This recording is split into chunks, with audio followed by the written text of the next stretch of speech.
Alors déjà, Camus, c'est un auteur qui m'accompagne depuis l'adolescence et qui a accompagné toutes mes décisions de vie sur quand est-ce qu'on est éveillé, quand est-ce qu'on est conscient, quel choix fait-on, faire des choix de vie. C'est-à-dire, en fait, ça fait partie de ces auteurs, dès que vous les nommez, tout le monde s'inquiète. C'est-à-dire, tout le monde se dit, oh là là, Camus, ah non, je sais pas, on va s'ennuyer, ça va être super dur, c'est des auteurs à texte. En fait, pas du tout. Il se trouve que Camus, alors surtout à son époque, parce que bon, était parmi les auteurs qui étaient les plus lus et très accessibles. Et d'ailleurs, on lui reprochait parfois d'être un peu trop facilement accessible, parce qu'il essayait de faire en sorte que les gens comprennent sa pensée.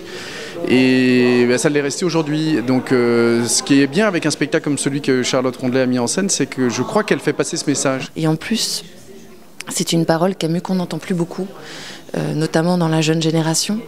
Et comme moi, ça m'a aidé à un moment donné, et oui, ça m'aide toujours d'ailleurs, voilà, j'ai eu envie de réveiller un peu ce Camus pour la jeunesse. Voilà.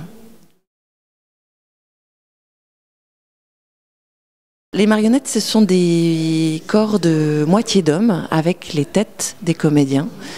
Et ça permet en fait de rendre en image le propos d'homme à mi-hauteur que cite Camus, et puis aussi de créer le registre burlesque. C'est-à-dire qu'on incarne des petits personnages marionnettes, ce qui n'est pas souvent le cas pour un comédien. On fait des masques parfois, mais c'est vrai que là, jouer des marionnettes, c'est pas toujours simple. Et quand je dis jouer, c'est qu'on ne manipule pas les marionnettes, nous sommes les marionnettes. Donc, ce qui était une métaphore de ce que peut être le peuple quand il est mal gouverné.